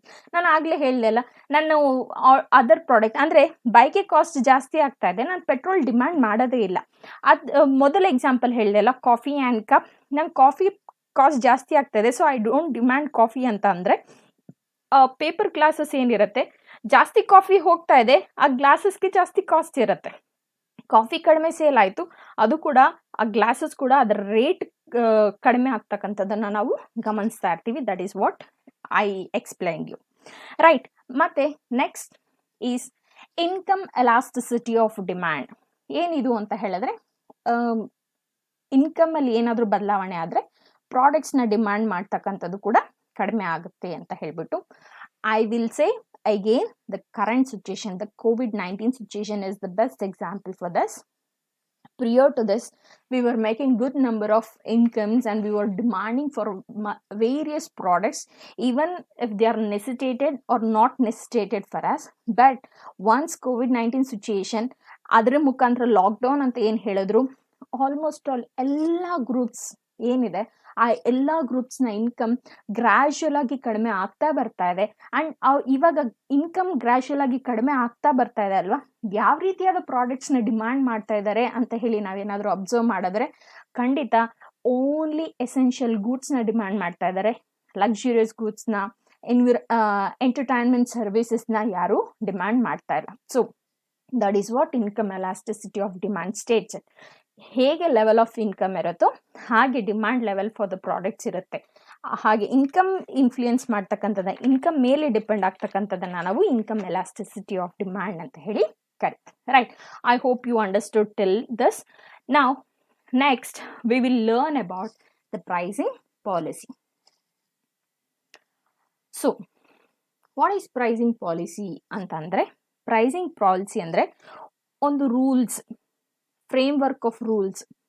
ಈ ಫ್ರೇಮ್ವರ್ಕ್ ಆಫ್ ರೂಲ್ಸ್ ಪ್ರಕಾರ ಪ್ರೈಸ್ನ ಫಿಕ್ಸ್ ಮಾಡ್ತಕ್ಕಂಥದ್ದು ಒಂದು ವಸ್ತುಗೆ ಅಥವಾ ಒಂದು ಸೇವೆಗೆ, ಅದನ್ನು ನಾವು ಪ್ರೈಸಿಂಗ್ ಪಾಲಿಸಿ ಅಂತ ಹೇಳಿ ಕರಿತೀವಿ. ಸಪೋಸ್ ನಾನೊಂದು ಪೆನ್ಗೆ ಪ್ರೈಸ್ನ ಫಿಕ್ಸ್ ಮಾಡಬೇಕು ಅಂತ ಹೇಳಿದ್ರೆ ಏನೆಲ್ಲ ಫ್ಯಾಕ್ಟರ್ಸ್ ಕನ್ಸಿಡರ್ ಮಾಡ್ತೀನಿ? ಅದರ ಪ್ರೊಡಕ್ಷನ್ ಕಾಸ್ಟ್ ಆಗಿರಬಹುದು, ಲೇಬರ್ ಆಗಿರಬಹುದು, ಅದಕ್ಕೆ ಅಡ್ವರ್ಟೈಸ್ಮೆಂಟ್ ಮಾಡಿರೋದಾಗಿರ್ಬೋದು, ಅಥವಾ ಕಾಂಪಿಟೇಟರ್ಸ್ ಆಗಿರ್ಬೋದು, ಆಲ್ಟರ್ನೇಟಿವ್ ಅವೈಲಬಿಲಿಟಿ ಆಗಿರಬಹುದು, ಈ ಎಲ್ಲ ಫ್ಯಾಕ್ಟರ್ಸ್ನ ಕನ್ಸಿಡರ್ ಮಾಡಿ ಒಂದು ರೆಗ್ಯುಲೇಷನ್ನ, ಒಂದು ರೂಲ್ನ ನಾನು ಡಿಸೈನ್ ಮಾಡ್ತೀನಿ. ಆ ಪ್ರಕಾರವಾಗಿ ಪ್ರೈಸ್ನ ಫಿಕ್ಸ್ ಮಾಡಬೇಕು ಅಂತ ಹೇಳ್ಬಿಟ್ಟು. ಸೊ ಈ ಪ್ರೊಸೀಜರ್ನೇ ನಾವು ಪ್ರೈಸಿಂಗ್ ಪಾಲಿಸಿ ಅಂತ ಹೇಳಿ ಕರಿತೀವಿ. ಸೊ ಈ ಪ್ರೈಸಿಂಗ್ ಪಾಲಿಸಿನ ಇನ್ಫ್ಲೂಯೆನ್ಸ್ ಮಾಡೋ ಒಂದು ಫ್ಯಾಕ್ಟರ್ಸ್ನ ನಾವು ಗಮನಿಸಬಹುದು. ಸೊ ಈ ಫ್ಯಾಕ್ಟರ್ಸ್ನ ಕೂಡ ನಾವು ಬೋತ್ ಇಂಟರ್ನಲ್ ಫ್ಯಾಕ್ಟರ್ಸ್ ಮತ್ತು ಎಕ್ಸ್ಟರ್ನಲ್ ಫ್ಯಾಕ್ಟರ್ಸ್ ಅಂತ ಹೇಳ್ಬಿಟ್ಟು ಸೆಗ್ರಿಗೇಟ್ ಮಾಡ್ತೀವಿ. So first we will learn the internal factors. So what are the internal factors that influence the pricing policy ಅಂತ ಹೇಳಿದ್ರೆ, yes, corporate objectives and business goals. I don't take much time on these things because ಈಸಿಯಾಗಿ ಅರ್ಥ ಆಗ್ತಕ್ಕಂಥ ಒಂದು points ಆಗಿರೋದ್ರಿಂದ. The very first internal factor is corporate objective and business goals. ಆನಂತರ cost structure, direct and indirect cost, ಅಂದರೆ both direct cost ಮತ್ತು indirect cost ಏನು ಪ್ರಾಡಕ್ಟ್ನ ಡಿಸೈನ್ ಮಾಡೋದ್ರಲ್ಲಿ ಕನ್ಸಿಡರ್ ಮಾಡ್ತೀವಿ, ಅದು ಕೂಡ ಪ್ರೈಸಿಂಗ್ ಪಾಲಿಸಿನ ಇನ್ಫ್ಲೂಯೆನ್ಸ್ ಮಾಡ್ತಕ್ಕಂಥದ್ದನ್ನು ನಾವು ಗಮನಿಸ್ಬೋದು. ಮತ್ತು current prices of the product ಏನಿದೆ ಅದು ಕೂಡ ಇನ್ಫ್ಲೂಯೆನ್ಸ್ ಮಾಡ್ತಕ್ಕಂಥದ್ದನ್ನು ಗಮನಿಸಬಹುದು. ಮತ್ತು historical practice and precedent in pricing setting with in the firm, ಅಂದರೆ ಸರ್ಟೈನ್ ಥಿಂಗ್ಸ್, ಕೆಲವೊಂದು ಕಂಪ್ನೀಸಲ್ಲಿ ಕೆಲವೊಂದು ಪಾಲಿಸೀಸ್ನ ಫಾಲೋ ಮಾಡ್ತಾ ಇರ್ತಾರೆ. ಇದೇ ಪಾಲಿಸಿ ಮೇಲೆ ಪ್ರೈಸ್ನ ಫಿಕ್ಸ್ ಮಾಡಬೇಕು, ನಮಗೆ cost of purchasing the raw materials ಜಾಸ್ತಿ ಆದರೂ ಕೂಡ I will go with the same pricing, price skimming, ಅಥವಾ ಈ ರೀತಿ ಹಲವಾರು ಟೆಕ್ನಿಕ್ಸ್ ಇರುತ್ತಲ್ಲ, ಅದೇ ಟೆಕ್ನಿಕ್ಸಲ್ಲೇ ನಾವು ಫಾಲೋ ಮಾಡ್ತಾ ಇದ್ದೀವಿ, ಅದನ್ನೇ ಫಾಲೋ ಮಾಡ್ತೀವಿ ಅಂತ ಹೇಳಿದಾಗ ಎಸ್, ಅದು ಕೂಡ the internal factor which influence the pricing policy ಅಂತ ಹೇಳಿ ಅರ್ಥ ಮಾಡ್ಕೋಬಹುದು.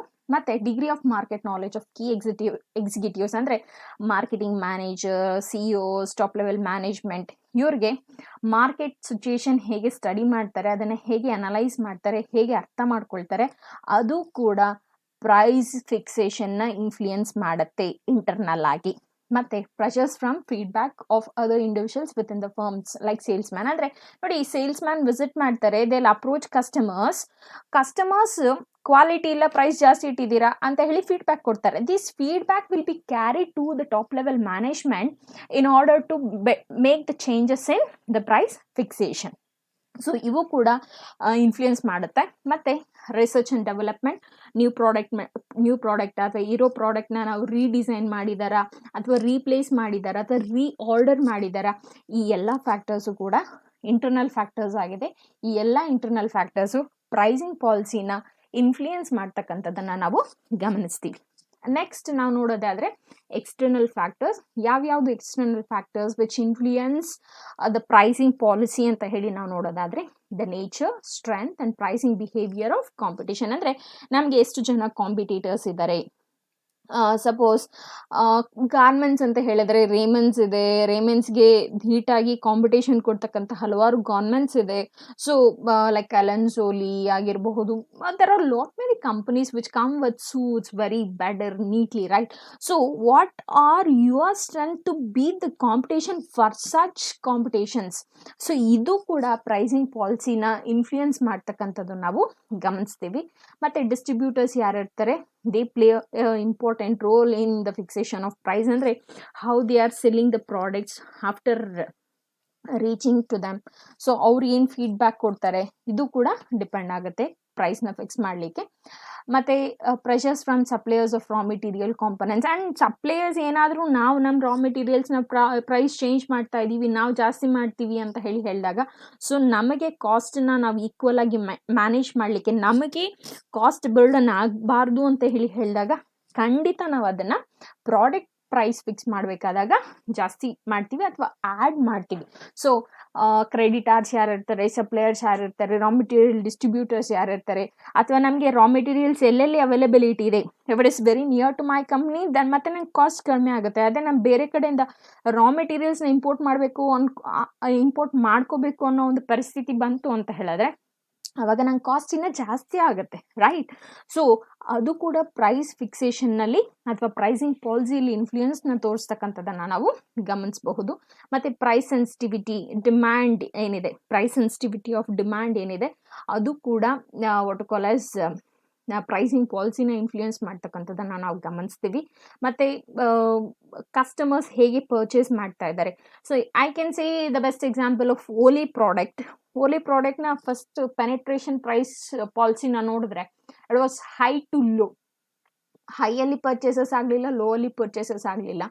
ಆ್ಯಂಡ್ ಇನಿಷಿಯಲಿ ಅವರು ಅದನ್ನು ಇಲ್ಲಿ ವಾಟ್ ಕಾಲ್ ಆಸ್ ಮಾರ್ಕೆಟಲ್ಲಿ ಇಂಟ್ರೊಡ್ಯೂಸ್ ಮಾಡಿದಾಗ $799 if I am not wrong ಅವರು ಪ್ರೈಸ್ನ ಫಿಕ್ಸ್ ಮಾಡಿದ್ದು. ಅವರು ಮತ್ತೆ ಪ್ರೈಸ್ನ ಕಡಿಮೆ ಮಾಡ್ತಾ ಬಂದರು. V are not finding that product so rapidly in the markets. ಅಂದರೆ ಅದು ಅದರ ಎಕ್ಸಿಸ್ಟೆನ್ಸಿನ ಕಳ್ಕೊಳ್ತಾ ಬರ್ತಾ ಇದೆ. ಸೊ ಅವರು ಹೈಯಲ್ಲಿ ರಿಲೀಸ್ ಮಾಡಿದ್ರಲ್ಲ, ವೈ ಕಾಂಟ್ ದೇ ಕಂಟಿನ್ಯೂ ಅಂತ ಹೇಳಿದ್ರೆ ಕಸ್ಟಮರ್ಸ್ ಅಷ್ಟು ಹೈ ಪ್ರೈಸಲ್ಲಿ ಒಂದು ಬ್ಯೂಟಿ ಕಾಸ್ಮೆಟಿಕ್ ಪ್ರಾಡಕ್ಟ್ನ ಪರ್ಚೇಸ್ ಮಾಡಲಿಕ್ಕೆ ರೆಡಿ ಇರಲಿಲ್ಲ. ಆ್ಯಂಡ್ ಅದು ಒಂದು ಸ್ಪೆಸಿಫಿಕ್ ಏಜ್ ಗ್ರೂಪ್ ಆಗಿರೋ ಕಾರಣದಿಂದ ಆ ಏಜ್ ಗ್ರೂಪಲ್ಲಿ ಪರ್ಚೇಸಸ್ನ ಒಂದು ಬ್ಯೂಟಿ ಪ್ರಾಡಕ್ಟ್ಗೆ we are not finding so much. So ಅದರಿಂದ ಅವರು ಪ್ರೈಸ್ನ ಗ್ರ್ಯಾಜುಯಲ್ ಆಗಿ ಕಡಿಮೆ ಮಾಡ್ತಾ ಬಂದರು. ಸೊ ಈ ರೀತಿ ಕಸ್ಟಮರ್ಸ್ ಹೇಗೆ ಮೋಟಿವೇಟ್ ಆಗ್ತಾ ಇದ್ದಾರೆ ಪರ್ಚೇಸ್ ಮಾಡಲಿಕ್ಕೆ ಅನ್ನೋದು ಕೂಡ ನಮಗೆ ಇಲ್ಲಿ ಪ್ರೈಸಿಂಗ್ ಪಾಲಿಸಿ ಮೇಲೆ ಇನ್ಫ್ಲೂಯೆನ್ಸ್ ತೋರಿಸುತ್ತೆ ಅನ್ನೋದನ್ನು ನಾವು ಅಬ್ಸರ್ವ್ ಮಾಡಬಹುದು. ಮತ್ತು ಗೌರ್ಮೆಂಟ್ ಪಾಲಿಸೀಸ್ ಏನಿದೆ ಖಂಡಿತ ಅದು ಕೂಡ ಇನ್ಫ್ಲೂಯೆನ್ಸ್ ಮಾಡುತ್ತೆ ಪ್ರೈಸಿಂಗ್ ಪಾಲಿಸಿಯಲ್ಲಿ. ಮತ್ತು ಡಿಫ್ರೆಂಟ್ ಮಾರ್ಕೆಟ್ ಕಂಡೀಷನ್ಸ್ ಏನಿದೆ ಅದು ಕೂಡ ಪ್ರೈಸಿಂಗ್ ಪಾಲಿಸಿನ ಇನ್ಫ್ಲೂಯೆನ್ಸ್ ಮಾಡ್ತಕ್ಕಂಥದ್ದನ್ನು ನಾವು ಅಬ್ಸರ್ವ್ ಮಾಡಬಹುದಾಗಿದೆ. I hope you understand. ನಾವು will move on to the next topic, that is objectives of pricing policy. ಅಂದರೆ ಪ್ರೈಸಿಂಗ್ ಪಾಲಿಸಿ ನಾವು ಇಟ್ಕೋಬೇಕಾಗಿರುತ್ತೆ. ಅಂದರೆ certain frameworks of rules to fix the price ನಾವು ಡಿಸೈನ್ ಮಾಡಬೇಕಾಗಿದೆ. What are the objectives of it? Why we are supposed to be designing? Why we are supposed to be concentrating on it so much? What is the requirement or what is the necessity ಅಂತ ನಾವು ನೋಡೋದಾದರೆ, after having the framework for pricing policy what will be able to achieve ಅನ್ನೋದನ್ನು ನಾವು ಗಮನಿಸಿದ್ರೆ, maximisation of the profits for the entire product line. ಅಂದರೆ ಆ product line ಏನಿರುತ್ತೆ, it might be single product or it might be the entire product line. So ನಾವು ಪ್ರಾಫಿಟ್ಸ್ನ maximise ಮಾಡ್ಕೊಳ್ಳೋದಕ್ಕೆ ನಮಗೆ ಅನುಕೂಲ ಆಗುತ್ತೆ. ಮತ್ತು ಕಂಪನಿಯ long term existency, diversification, expansion ಇವೆಲ್ಲವನ್ನು ಕೂಡ ನಾವು ಅಟೈನ್ ಮಾಡಲಿಕ್ಕೆ ಅಥವಾ ಅಚೀವ್ ಮಾಡಲಿಕ್ಕೆ ಸಾಧ್ಯ ಆಗುತ್ತೆ. ಮತ್ತು ಕಾಂಪಿಟೇಷನ್ಸ್ ಸೀರಿಯಸ್ಲಿ ಎಲ್ಸಿಯು ರ್ಯಾಪಿಡ್ಲಿ ಬದಲಾವಣೆ ಆಗ್ತಾ ಇರುತ್ತೆ ಕಾಂಪಿಟೇಷನ್ ಅನ್ನೋದು. ಸೊ ಆ ಡೈವರ್ಸಿಫೈ ಸ್ಟ್ರಾಟಜೀಸ್ ಇರಲೇಬೇಕಾಗಿರುತ್ತೆ. ನಾವು ಕಾಂಪಿಟೇಟಿವ್ ಸಿಚುಯೇಷನ್ಸ್ನ ಫೇಸ್ ಮಾಡಬೇಕು, ಅಲ್ಲಿ ಸಸ್ಟೈನ್ ಆಗಬೇಕು, ಅಲ್ಲಿ ಎಕ್ಸ್ಪ್ಲೋರ್ ಆಗಬೇಕು ಅಂತ ಹೇಳಿದಾಗ, ಸೊ ಇಲ್ಲಿ ನಮಗೆ ನಮ್ಮದೇ ಆಗಿರ್ತಕ್ಕಂಥ ಬೆಟರ್ ಪ್ರೈಸಿಂಗ್ ಪಾಲಿಸಿ ಇತ್ತು ಅಂತ ಹೇಳಿದ್ರೆ ನಾವು ಆ ಒಂದು ಕಾಂಪಿಟೇಟಿವ್ ಸಿಚುಯೇಷನ್ನ ಈಸಿಯಾಗಿ ಫೇಸ್ ಮಾಡಲಿಕ್ಕೆ, ಅದರಲ್ಲಿ ಎಕ್ಸ್ಪ್ಲೋರ್ ಆಗಲಿಕ್ಕೆ ಸಾಧ್ಯ ಆಗುತ್ತೆ. ಮತ್ತು ಡಿಫ್ರೆಂಟ್ ಸಿಚುಯೇಷನ್ಸ್, ಎಕನಾಮಿಕ್ ಸಿಚುಯೇಷನ್ಸ್ ಯಾವಾಗಲೂ ಬದಲಾವಣೆ ಆಗ್ತಾ ಇರ್ತಕ್ಕಂಥದ್ದು. ಕನ್ಸ್ಯೂಮರ್ಸ್ ಒಬ್ಬೊಬ್ರು ಒಂದೊಂದು ಸರಿ ಒಂದೊಂದು ರೀತಿಯಾಗಿರ್ತಕ್ಕಂಥ ಪ್ರಾಡಕ್ಟ್ಸ್ನ ಡಿಮ್ಯಾಂಡ್ ಮಾಡ್ತಾ ಇರ್ತಕ್ಕಂಥದ್ದು. You can see the industry shift ಅಥವಾ demand of the product shift ಪ್ಯಾರಾಡೈಮ್ನ ನಾವು ಅಬ್ಸರ್ವ್ ಮಾಡ್ತಾ ಇರ್ತೀವಲ್ಲ. ಸೊ ಅಂಥ ಶಿಫ್ಟ್ ಪ್ಯಾರಾಡೈಮ್ನ ನಾವು ಗಮನಿಸಿದಾಗ ನಮ್ಮಲ್ಲಿ ಫೀಸಿಬಲ್ ಪ್ರೈಸಿಂಗ್ ಪಾಲಿಸಿ ಇದೆ ಅಂತ ಹೇಳಿದ್ರೆ ನಾವಂಥ ಟಫ್ ಸಿಚುಯೇಷನ್ಸ್ಗೆ ಕೂಡ ಈಸಿಯಾಗಿ ನಮ್ಮನ್ನು ಅಡಾಪ್ಟ್ ಮಾಡ್ಕೊಳ್ಳೋದಕ್ಕೆ ಸಾಧ್ಯ ಆಗ್ತಾ ಇರುತ್ತೆ. ದಟ್ ಈಸ್ ದ ರೀಸನ್ ನಮಗೆ ಪ್ರೈಸಿಂಗ್ ಪಾಲಿಸಿ ಬೇಕಾಗ್ತಾ ಇರತ್ತೆ. ಅಥವಾ pricing policy it will facilitate us to easily adapt for the shift of paradigm from the consumers, from industry to industry, or the product to product, whatever it might be, right? ಮತ್ತೆ as ಪ್ರೈಸಸ್ನ stabilise ಮಾಡಬೇಕು, ಮಾರ್ಜಿನ್ನ reach ಆಗಬೇಕು, break even ಪಾಯಿಂಟ್ನ achieve ಮಾಡಬೇಕು. For that we need the pricing policy. ಮತ್ತು pricing goods based on average cost ಏನಿರುತ್ತೆ ಅದರ ಬೇಸಿಸ್ ಮೇಲೆ ನಾವು ಪ್ರೈಸ್ನ ಫಿಕ್ಸ್ ಮಾಡ್ತಕ್ಕಂಥದ್ದು. ಹಾಗೆ ಇನ್ನು ಹಲವಾರು ಆಬ್ಜೆಕ್ಟಿವ್ಸ್ನ ನಾವು ಗಮನಿಸೋದಾದರೆ ಮಾರ್ಕೆಟ್ ಶೇರ್ನ ನಾವು ಮ್ಯಾಕ್ಸಿಮೈಸ್ ಮಾಡ್ಕೊಳ್ತಕ್ಕಂಥದ್ದು, ಇಮಿಡಿಯೇಟ್ ಪ್ರಾಫಿಟ್ಸ್ನ ಗಳಿಸ್ಕೊಳ್ತಕ್ಕಂಥದ್ದು, ಎಕ್ಸ್ಪೆನ್ಸಸ್ನ ಬೆಟರ್ ಆಗಿ ನಾವು ಮೀಟ್ ಮಾಡ್ತಾ ಬರ್ತಕ್ಕಂಥದ್ದು. ಫಾರ್ ದಿಸ್ ನಮಗೆ ಬೆಟರ್ ಪ್ರೈಸಿಂಗ್ ಪಾಲಿಸಿ ಬೇಕಾಗಿರುತ್ತೆ. ಮತ್ತು public relation is very very important for any individual, that is company to carry on the business. So ಆ ಪಬ್ಲಿಕ್ ರಿಲೇಷನ್ ಡ್ಯಾಮೇಜ್ ಆಯಿತು ಅಂತ ಹೇಳಿದ್ರೆ ನಾವು ಕನ್ಸ್ಯೂಮರ್ಸ್ನ ಕಳ್ಕೊಳ್ಬೇಕಾಗಿರುತ್ತೆ. ಕನ್ಸ್ಯೂಮರ್ಸ್ ಅಥವಾ ಕಸ್ಟಮರ್ಸ್ ಇಲ್ಲ ಅಂತ ಹೇಳಿದ್ರೆ ನಾವು ಬಿಸ್ನೆಸ್ನ ರನ್ ಮಾಡಲಿಕ್ಕೆ ಸಾಧ್ಯ ಆಗಲ್ಲ.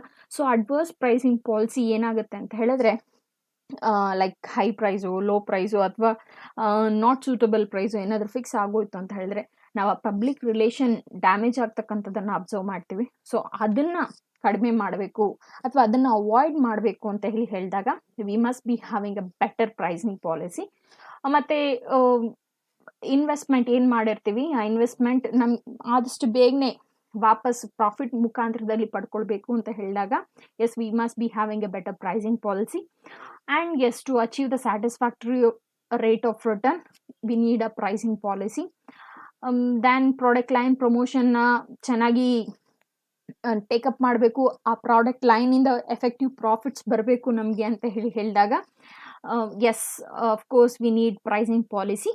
ದೆನ್ ಮಾರ್ಕೆಟ್ ಪೆನಿಟ್ರೇಷನ್, ಲೋ ಪ್ರೈಸಿಂದ ಎಂಟರ್ ಆಗಿ ಮಾರ್ಕೆಟಲ್ಲಿ ಗ್ರೋತ್ ಆಗಿ ಆಮೇಲೆ ಅಲ್ಲಿ ಸೆಟ್ಲ್ ಆಗಬೇಕು ಅಂತ ಹೇಳಿದಾಗ ಎಸ್ ಎಫೆಕ್ಟಿವ್ ಪ್ರೈಸಿಂಗ್ ಪಾಲಿಸಿ ನಮಗೆ ಬೇಕಾಗ್ತಾ ಇರತ್ತೆ, right? So after this next to safeguard the emergence of new products in the same line. ಅಂದರೆ ನಾವು ಒಂದು ಪ್ರಾಡಕ್ಟ್ನ ರಿಲೀಸ್ ಮಾಡಿರ್ತೀವಿ, ಅದೇ ಪ್ರಾಡಕ್ಟ್ ರೀತಿಯಲ್ಲಿ ಅದೇ ಇನ್ನೊಂದು ಪ್ರಾಡಕ್ಟ್ ಬರುತ್ತೆ. ಸೊ ನಾವು ಎಫೆಕ್ಟಿವ್ ಕಾಂಪಿಟೇಷನ್ನ ಮೇಂಟೈನ್ ಮಾಡಬೇಕು, ಕೊಡಬೇಕು ಅಂತ ಹೇಳಿದಾಗ ಅಥವಾ ನಮ್ಮ ಪ್ರಾಡಕ್ಟ್ ಮೇಲೆ ಕನ್ಸ್ಯೂಮರ್ಸ್ಗೆ ಇರ್ತಕ್ಕಂಥ ಇಂಟ್ರೆಸ್ಟ್ನ ಹಾಗೆ ಸೇಫ್ಗಾರ್ಡ್ ಮಾಡಬೇಕು ಅಂತ ಹೇಳಿದಾಗ S we need the better pricing policy. Of course again growth oriented rather than profit maximisation, that is longer run sustainable stay ಅಂತ ಹೇಳ್ತೀವಲ್ಲ, that kind. Then incentive for the producers for adopting efficient and improved technology. Yes, pricing policy is required here to encourage optimum utilization of plant and machinery, better utilization, better results of the product, better price, better stabilization, right? So for this we need the pricing policy. Work towards better balance between demand and supply. Yes, for demand and supply ನಾವು effective ಆಗಿ meet ಮಾಡಿಲ್ಲ ಅಂತ ಹೇಳಿದ್ರೆ ಎಂಥ ಒಳ್ಳೆ product ಆದರೂ ಕೂಡ longer ರನ್ನಲ್ಲಿ ಇರೋಕ್ಕೆ ಸಾಧ್ಯ ಆಗಲ್ಲ. ಸೊ ಅದನ್ನು ನಾವು ಬ್ಯಾಲೆನ್ಸ್ ಮಾಡಬೇಕು ಅಂತ ಹೇಳಿದಾಗ ಪ್ರೈಸಿಂಗ್ ಪಾಲಿಸಿ ಆ್ಯಡ್ಸ್ ಹಿಯರ್. ಮತ್ತು ಅಡ್ವರ್ಸ್ ಎಫೆಕ್ಟ್ ಆನ್ ದ ಎಕಾನಮಿನ ಅವಾಯ್ಡ್ ಮಾಡಬೇಕು ಅಂತ ಹೇಳಿದ್ರೆ ನಮಗೆ ಎಫೆಕ್ಟಿವ್ ಪ್ರೈಸಿಂಗ್ ಪಾಲಿಸಿ ಬೇಕಾಗಿರುತ್ತೆ, right? Next after that we learn about pricing decision process. So ಹೇಗೆ ಪ್ರೈಸಿಂಗ್ ಡೆಸಿಷನ್ ಆಗುತ್ತೆ, ಯಾವ ಪ್ರೊಸೆಸ್ಸಲ್ಲಿ ಆಗುತ್ತೆ ಅನ್ನೋದನ್ನು ನಾವು ಗಮನಿಸೋದಾದರೆ it involves many steps in the sequential order. The very first one is identification of target markets. ನಾವು ಯಾರನ್ನ target ಮಾಡ್ತಾ ಇದ್ದೀವಿ, ವಿಚ್ ಗ್ರೂಪ್ ಆಫ್ ಕನ್ಸ್ಯೂಮರ್ಸ್ನ ನಾವು ಟಾರ್ಗೆಟ್ ಮಾಡ್ತಾ ಇದ್ದೀವಿ, ಯಾವ ಲೆವೆಲ್ ಇನ್ಕಮ್ ಇರ್ತಕ್ಕಂಥವ್ರನ್ನ ನಾವು ಟಾರ್ಗೆಟ್ ಮಾಡ್ತಾ ಇದ್ದೀವಿ. ಸೊ ಈ ರೀತಿ ಟಾರ್ಗೆಟ್ ಮಾರ್ಕೆಟ್ಸ್ನ ನಾವು ಐಡೆಂಟಿಫೈ ಮಾಡಬೇಕಾಗಿರುತ್ತೆ, ರೈಟ್? ಮತ್ತು ಅಪ್ರೋಪ್ರಿಯೇಟ್ ಇಮೇಜ್ ಅಂದರೆ ಪ್ರಾಡಕ್ಟ್ ಹೇಗೆ ನಾವು ಪೆನೆಟ್ರೇಟ್ ಮಾಡ್ಬೋದು, ಅವ್ರ ಎಕ್ಸ್ಪೆಕ್ಟೇಷನ್ ಏನಿರುತ್ತೆ ಇದನ್ನು ನಾವು ಚೂಸ್ ಮಾಡ್ಕೊಳ್ಬೇಕಾಗಿರುತ್ತೆ. And as, marketing mix places a important role. So ಆ ಮಾರ್ಕೆಟಿಂಗ್ ಮಿಕ್ಸ್ನ ನಾವು ಬೆಟರ್ ಆಗಿ ಕನ್ಸ್ಟ್ರಕ್ಟ್ ಮಾಡಬೇಕಾಗಿರುತ್ತೆ, like place, price, promotions and all those stuff which places vital role. So ಅದನ್ನು ನಾವು ಎಫೆಕ್ಟಿವ್ ಆಗಿ ಕನ್ಸ್ಟ್ರಕ್ಟ್ ಮಾಡಬೇಕಾಗ್ತಾ ಇರುತ್ತೆ. ಆನಂತರ ಇದಕ್ಕೆ ಸೂಟಬಲ್ ಆಗ್ತಕ್ಕಂಥ ಪ್ರೈಸಿಂಗ್ ಪಾಲಿಸಿನ ನಾವು select ಮಾಡ್ಕೊಳ್ಬೇಕಾಗಿರುತ್ತೆ.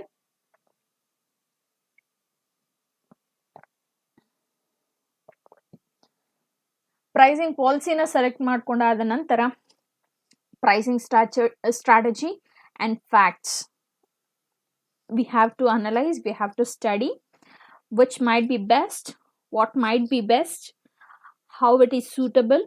If I adopt this, what are the consequences, how I am going to change it if it is negative consequence, how I am going to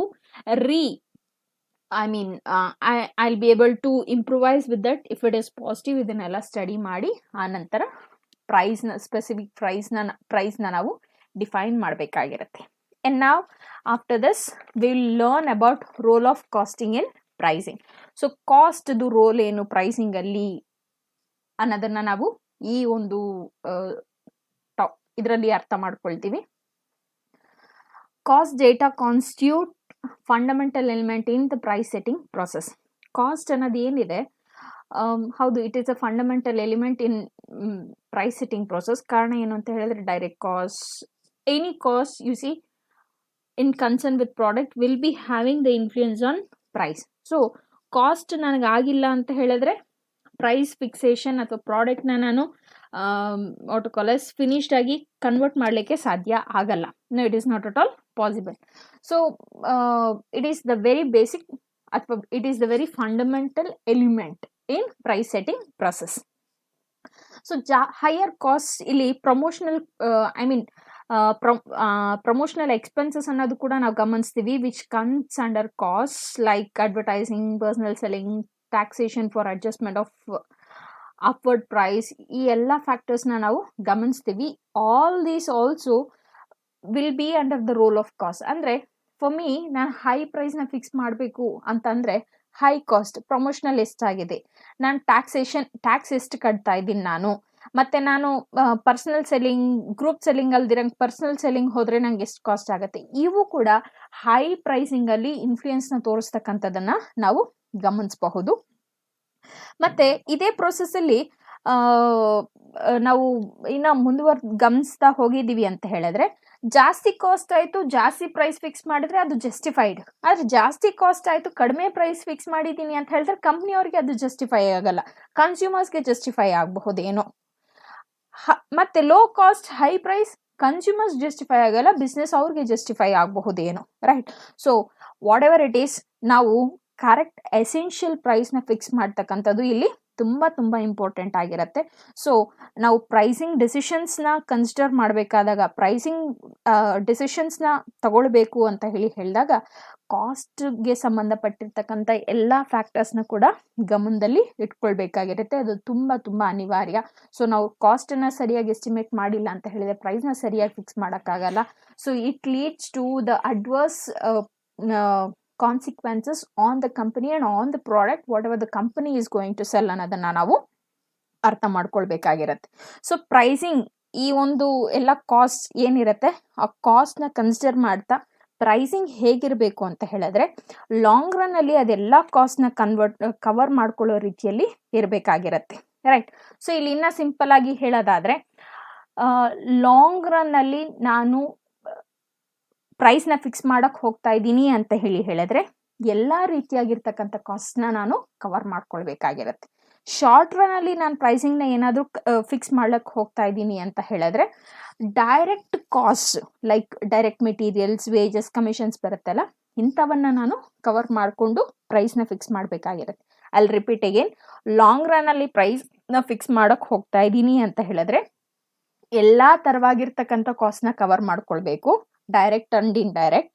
ಅದೇ ನಾನು ಶಾರ್ಟ್ ರನ್ ಅಲ್ಲಿ ಏನಾದರೂ fix ಮಾಡಕ್ ಹೋಗ್ತಾ ಇದ್ದೀನಿ ಅಂತ ಹೇಳಿದ್ರೆ ಡೈರೆಕ್ಟ್ ಕಾಸ್ಟ್ ಏನಿರುತ್ತೆ ಅದು ಮೋರ್ ರೆಲೆವೆನ್ಸಿ ಇಲ್ಲಿ ನಾವು ಗಮನಿಸಬಹುದು. That is direct materials, direct wages, commissions etcetera kind. ಅದೇ ಸಿಂಗಲ್ ಪ್ರಾಡಕ್ಟ್ ಫರ್ಮ್ ಏನಾದರೂ ಆಯ್ತು ಅಂತ ಹೇಳಿದ್ರೆ ಎಲ್ಲ ಕಾಸ್ಟು ನಾವು ಕವರ್ ಮಾಡ್ತೀವಿ ವಿಚ್ ಆರ್ ಡೈರೆಕ್ಟ್. ಯಾವುದು ಡೈರೆಕ್ಟ್ ಆಗಿ ಪ್ರಾಡಕ್ಟ್ ಮೇಲೆ ಇನ್ಫ್ಲೂಯೆನ್ಸ್ ತೋರಿಸ್ತಾ ಇರುತ್ತೋ ಅಂತ ಎಲ್ಲ ಕಾಸ್ಟ್ನ ಸಿಂಗಲ್ ಪ್ರಾಡಕ್ಟ್ ಫರ್ಮ್ ಅಲ್ಲಿ ನಾವು ಕವರ್ ಮಾಡ್ತಕ್ಕಂಥದ್ದನ್ನ ಗಮನಿಸ್ತೀವಿ.